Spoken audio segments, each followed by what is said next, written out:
লন্ডনে আসছি বা এসছি 4 মাস, এখন পর্যন্ত কাজ পাচ্ছি না। নিজেকে একেবারে প্রস্তুত না করে কিন্তু আমরা হুট করে দেশের বাইরে চলে আসি। তখন কিন্তু এরকম পরিস্থিতিতে আমরা পড়ি। করতে পারেন কিভাবে আরও বেশি নিজেকে শানিত করে গড়ে তুলতে পারেন, সেই বিষয়গুলো নিয়ে আমরা আলোচনা করব।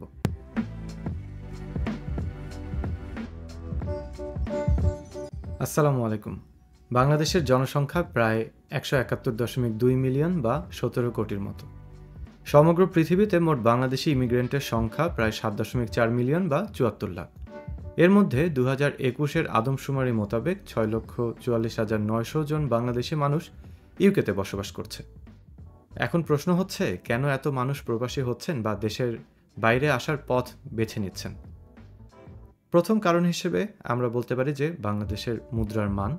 বাংলাদেশের মানুষ যদি দেশের বাইরে যেয়ে কাজ করে, তাহলে উন্নত যে বিশ্বে উন্নত দেশগুলো আছে সেই দেশগুলোতে মুদ্রার মান যদি বাংলাদেশের মুদ্রার মানের থেকে বেশি হয়, তাহলে সেখানে একই ধরনের জব যেটি বাংলাদেশে সেই মানুষটি করতে পারতেন, সেই কাজটি করে কিন্তু বাংলাদেশের তুলনায় তিনি বেশি আয় করতে পারছেন, যেটি আসলে লাভজনক।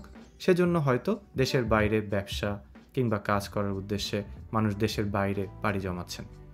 পরবর্তী কারণ হিসেবে আমরা ভাবতে পারি যে দেশের বর্তমান চাকরির পরিস্থিতি, দেশের যে মেধার এবং শ্রমের কতটুকু মূল্যায়ন হচ্ছে সেটা একটা প্রশ্নবিদ্ধ বিষয়। সেটিকে কেন্দ্র করেও কিন্তু মানুষ চিন্তা করছে যে দেশের বাইরে হয়তো একই কাজ করে আমি আর একটু মেধা বা আমার শ্রমের মূল্যায়ন পেতে পারি, সেটি চিন্তা করেও কিন্তু দেশের বাইরে অনেক মানুষ পাড়ি জমাচ্ছেন। এছাড়া দেশের আর্থসামাজিক প্রেক্ষাপট, বর্তমানে বাংলাদেশ একটি মধ্যম আয়ের দেশ। তবে মধ্যম আয়ের দেশ হিসেবে বাংলাদেশকে পরিগণিত করা হলেও আমাদের দেশে যে মধ্যবিত্ত মানুষের যে একটা আভিজাত্য ছিল, সেটা কিন্তু এখন আর নেই। মধ্যবিত্তের আভিজাত্য বলতে আমি যেটা বোঝাতে চাচ্ছি, যে একটা সময় যখন আমাদের দেশে প্রপার মধ্যবিত্তরা এক্সিস্ট করত, তখন কিন্তু আসলে মধ্যবিত্ত মানুষরা পুরো সপ্তাহ জুড়ে তারা কিন্তু অফিস করতেন, কাজ করতেন, ব্যবসা বাণিজ্য করতেন, করে এসে কিন্তু ছুটির দিনগুলোতে এসে একদিন একটু ভালো মন্দ খাওয়া দাওয়া করতেন, হয়তো পোলাও কিংবা গরুর মাংস তারা খেতেন, এবং একই সাথে পরিবারের সাথে বসে হয়তো বিটিভির বাংলা সিনেমার 3টার সময় যে একটা সিনেমা দেখা হতো সেই সিনেমাটা দেখতেন, কিংবা আত্মীয় স্বজনের বাড়িতে বেড়াতে যেতেন কিংবা বাইরে ঘুরতে যেতেন। এবং একই সাথে তাদের মনে যে একটা আভিজাত্য ছিল, সেই আভিজাত্যটা কিন্তু এখন আর নেই। সেই আভিজাত্যটা কিন্তু এখন এই মধ্যবিত্ত থেকে চলে গিয়ে উচ্চ মধ্যবিত্ত কিংবা নিম্ন মধ্যবিত্ত মানুষের সাথে একটা অসামাজিক প্রতিযোগিতার মধ্য দিয়ে কিন্তু এটি একটি ন্যাক্কারজনক পরিস্থিতির দিকে যাচ্ছে। সেটি হচ্ছে উচ্চ মধ্যবিত্তদের সাথে আসলে পাল্লা দিতে গিয়ে কিংবা উচ্চবিত্তদের সাথে পাল্লা দিতে গিয়ে তাদের যে এই অসুস্থ একটা প্রতিযোগিতা, এই প্রতিযোগিতার ফলে কিন্তু তারা সঠিকভাবে তারা নিজেদের পরিবার মেনটেন করতে পারছেন না। আবার নিম্ন মধ্যবিত্তদের সাথে গিয়েও বা নিম্নবিত্তদের মতো করে তারা কিন্তু তাদের সংসারটাও রান বা মেনটেন করতে পারছেন না। তো আর্থসামাজিক প্রেক্ষাপট কিন্তু একটি অন্যতম কারণ যে দেশের বাইরে যাবার জন্য মানুষ চেষ্টা করছে। 1930-এর দশকে ব্রিটেনের উন্নয়ন দর্শন ছিল দারিদ্র্য দূর করা।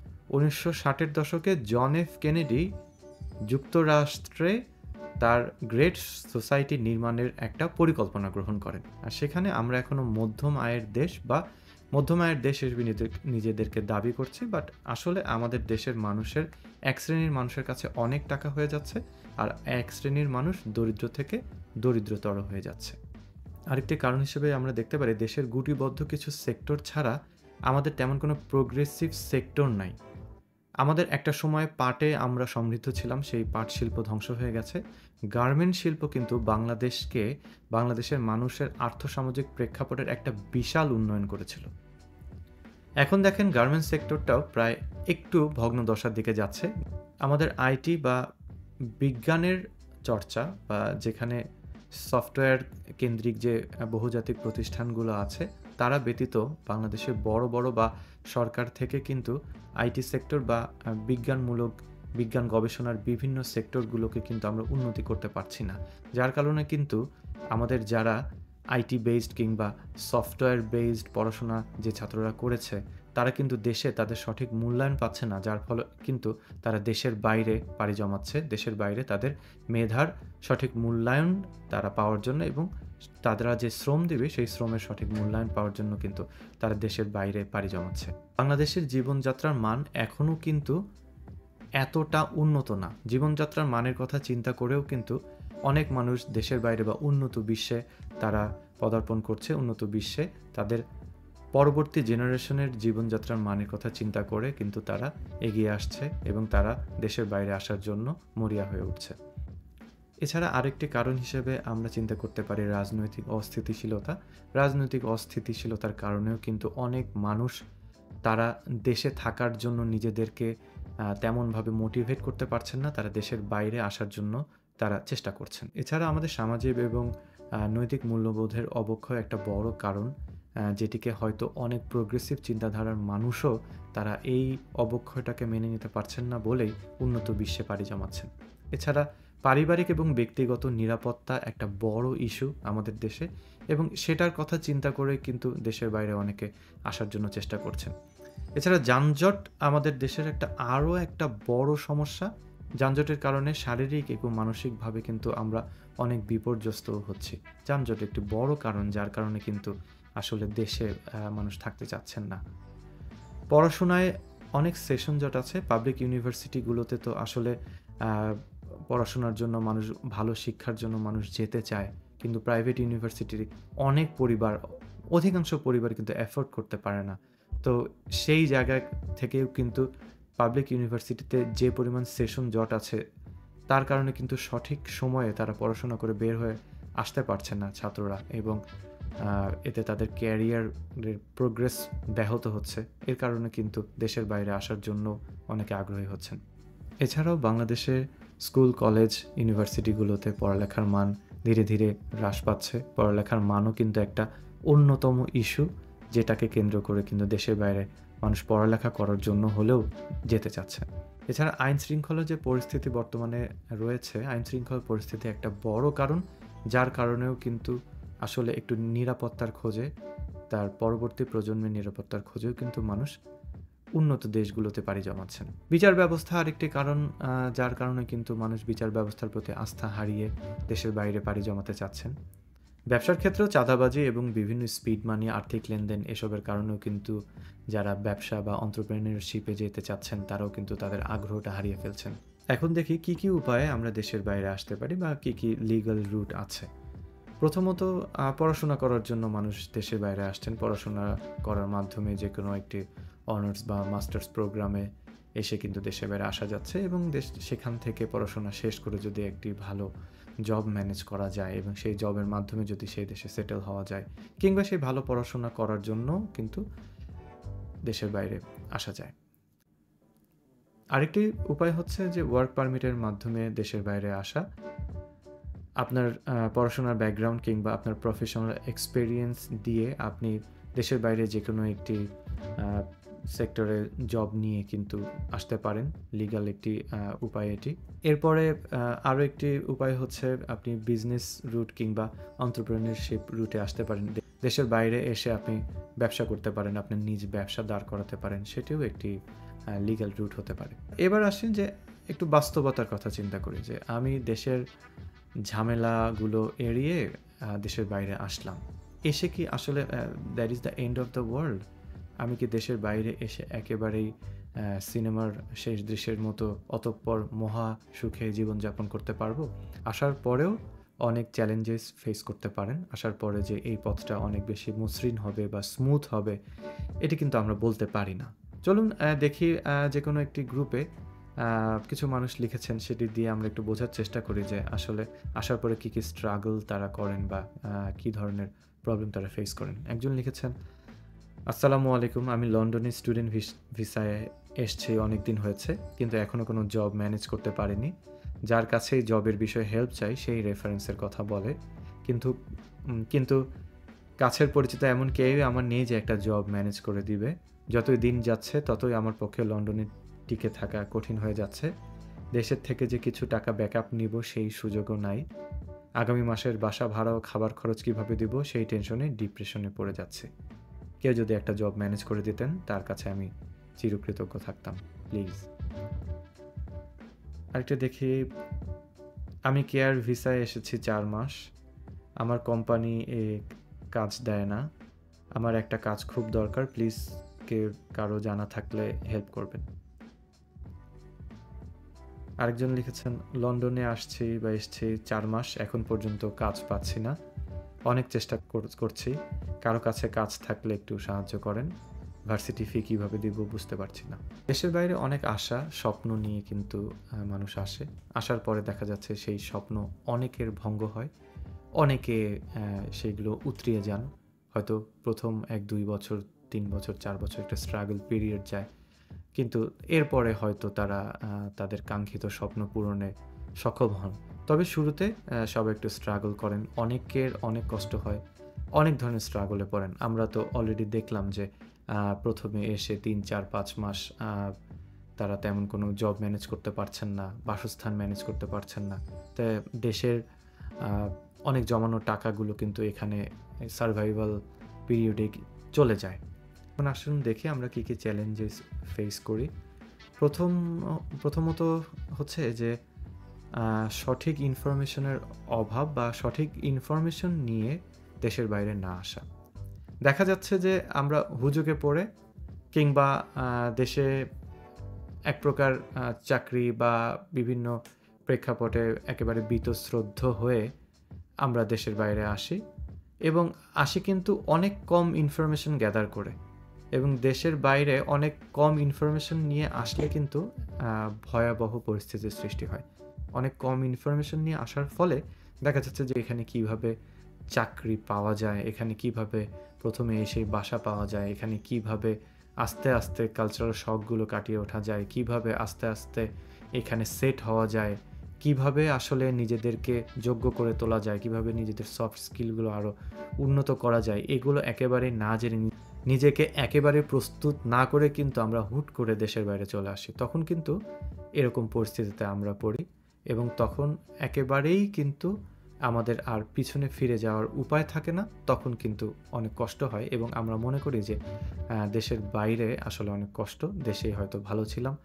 এরপরে আমি যেটা বলবো যে সঠিক এডুকেশনাল ব্যাকগ্রাউন্ডের অভাব, সেটা হচ্ছে যে আসলে বাংলাদেশে আপনি যে কোনো কাজে বা যে কোনো জবে কিন্তু কম্পিট করছেন বাংলাদেশি মানুষের সাথে, যেখানে বাংলাদেশি মানুষের সাথে হয়তো আপনার এডুকেশনাল একটা প্যারিটি আছে, তাদের কমিউনিকেশন স্কিলও ধরেন কাছাকাছি। কিন্তু আপনি যখন দেশের বাইরে আসবেন তখন কিন্তু আপনাকে কম্পিট করতে হবে বিদেশি মানুষজনের সাথে যারা অনেক স্কিলড, এবং একই সাথে আপনার মতোই আরও ইমিগ্রেন্ট কিন্তু তারা এসছেন, এবং তারাও আপনার সাথে কম্পিট করবে।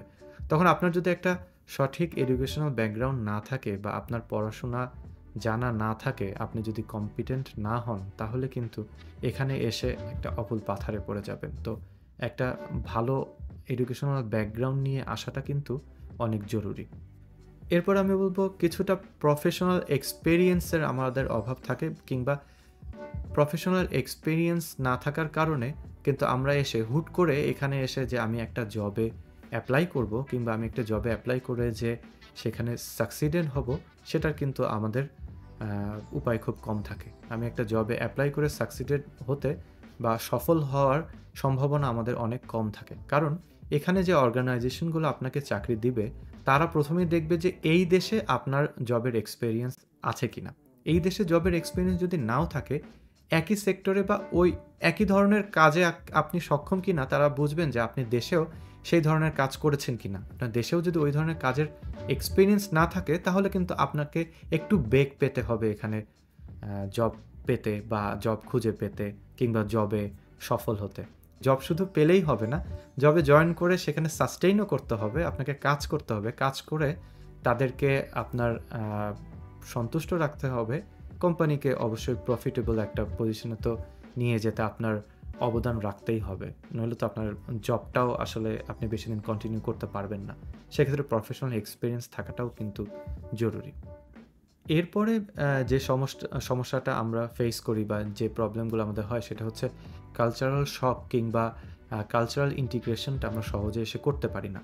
আমরা দেশের বাইরে এসেও সব কিছু একেবারে দেশের মতো করে চিন্তা করি যে হ্যাঁ, আমি এখানে ওই আমাদের গলির মোড়ে মোড়ে যে দোকান আছে, গলির মোড়ে মোড়ে যে কোনো জিনিস পাওয়া যায়, কিংবা আপনি দরদাম করে জিনিস কিনবেন, কিংবা দেখা গেল যে যে কোনো জায়গায় যে আপনি এখনই চাইবেন দিনকে রাত করবেন, রাতকে দিন করবেন, চাইবেন যে রাত 11টার সময় যে কোনো কেউ সার্ভিস দিতে আপনার কাছে চলে আসবে, বা রাত 11টার সময়ও আপনি ফোন করে কাউকে বিরক্ত করে তার কাছ থেকে কাজ আদায় করবেন, কিংবা ধরুন যে এখানে সে যাকে তাকে যে কোনো সময় যে কোনোভাবে তাদের সাথে কথা বলবেন, বা এখানে এসে কালচারের মানুষের সাথে যে কোনোভাবে মিশবেন, বা বাংলাদেশের যে আমাদের আচার ব্যবহার যেগুলো আছে, বা দেশের আচার ব্যবহার বা দেশীয় যে একটা কালচার, সেটিই যে আপনি সব কিছু এখানে এক্সপেক্ট করবেন তা কিন্তু না। এখানকার মানুষের চালচলন একরকম। আমি ভালো বা খারাপের কম্প্যারিজনে যাচ্ছি না, কিন্তু কালচারাল একটা শক প্রথমে এসেই কিন্তু আমরা ফেস করি, এবং একই সাথে এই কালচারাল এই বিষয়দের সাথে ইন্টিগ্রেটেড হওয়াটা এবং এটার সাথে মানিয়ে নেওয়াটাও কিন্তু একটা বড় চ্যালেঞ্জ হয়ে দাঁড়ায় আমাদের জন্য।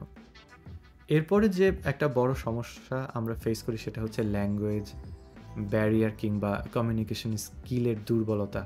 দেখা যাচ্ছে যে আমরা ইউকেতে থাকি। ইউকেতে কিন্তু আমরা ছোটোবেলা থেকে কিন্তু বাংলাদেশে ABCD পড়াশোনা করে আসছি। ইংলিশটা আমাদের ছোটোবেলা থেকে পড়াশোনা হয়েছে। কিন্তু এদের অ্যাকসেন্ট প্রথম বুঝতে এতই সমস্যা হয়, এবং দেখা যাবে যে আপনি ৫-৭ বছর ইউকেতে আপনার কেটে গেছে, কিন্তু আপনি এখনও ব্রিটিশদের অ্যাকসেন্টই ধরতে পারেননি। ওরা কী বলছে দেখা যাবে ৭০% কথাই আপনি হয়তো বুঝতে পারছেন না।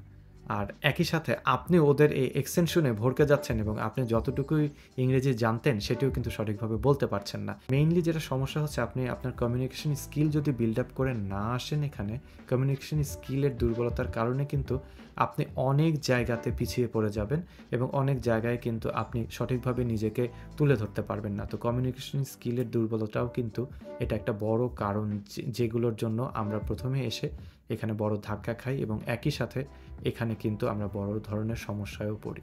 এই চ্যালেঞ্জগুলো কিন্তু মিটিগেট করা খুব একটা কঠিন না, আবার খুব একটা সহজ না। এর জন্য সাধনার প্রয়োজন, এজন্য কিছু গবেষণার প্রয়োজন। সেগুলোই আমরা আসলে আমার এই চ্যানেলে বা এই পেজে ধীরে ধীরে এই জিনিসগুলো নিয়েই আমি আলোচনা করব। প্রথমত আমার যেটা চেষ্টা থাকবে যে এখানকার যারা অনেক দিন ধরে এখানে আছেন, কিংবা এখানকার যারা এক্সপার্ট রয়েছেন বিভিন্ন সেক্টরে, তাদের সাথে আমরা কথা বলবো, তাদের এক্সপেরিয়েন্সগুলো আমরা শেয়ার করব আপনাদের সাথে। এছাড়া আমরা আরও আলোচনা করব কিভাবে এখানে আপনি পড়াশোনা করতে আসতে পারেন, কিভাবে আপনার সাবজেক্টটি আপনি চুজ করতে পারেন, কিভাবে আপনার ইউনিভার্সিটি আপনি চুজ করতে পারেন। এরপরে আমরা আলোচনা করব কিভাবে এখানে জব সার্চ করতে হয়, কিভাবে একটি জব সার্চ করে সঠিক জবগুলো খুঁজে পেতে হয়, এখানে কি কি জব আছে, কোন কোন জবের এখানে অনেক বেশি আধিক্য, কোন কোন জবগুলো আপনি সহজেই পেতে পারেন, কিভাবে প্রফেশনাল সিভি বিল্ড আপ আপনি করতে পারবেন, কিভাবে লিঙ্কডইনে আপনার প্রোফাইল তৈরি করতে পারবেন, কিভাবে আপনার প্রফেশনাল নেটওয়ার্ক আপনি তৈরি করতে পারবেন, সেই বিষয়গুলো নিয়ে আমরা আলোচনা করব। ইন্টারভিউয়ের বিভিন্ন পদ্ধতি, ইন্টারভিউয়ের বিভিন্ন স্টেপ, বিভিন্ন ধাপ, ইন্টারভিউয়ের প্রশ্নগুলোর উত্তর দেবার বিভিন্ন নমুনা, এগুলোর ব্যাপারে বিভিন্ন গাইডলাইন নিয়ে আমরা আলোচনা করব, এবং কিভাবে আপনারা সেলফ ডেভেলপমেন্টের পথে এগিয়ে যেতে পারেন। সফট স্কিলগুলোর উন্নতি করে কিভাবে আপনাদের সেলফ ডেভেলপমেন্ট আপনারা করতে পারেন, এবং নিজেকে প্রতিনিয়ত আপনি কিভাবে আরও বেশি কারুকার্যময় করতে পারেন, কিভাবে আরও বেশি নিজেকে এক্সেল করতে পারেন, কিভাবে আরও বেশি নিজেকে শানিত করে গড়ে তুলতে পারেন, সেই বিষয়গুলো নিয়ে আমরা আলোচনা করব। আপনাদেরকে অসংখ্য ধন্যবাদ ধৈর্য ধরে এই কথাগুলো শোনার জন্য, এবং পরবর্তী ভিডিওগুলো দেখার আমন্ত্রণ জানিয়ে এখানে শেষ করছি। ধন্যবাদ। আসসালামু আলাইকুম।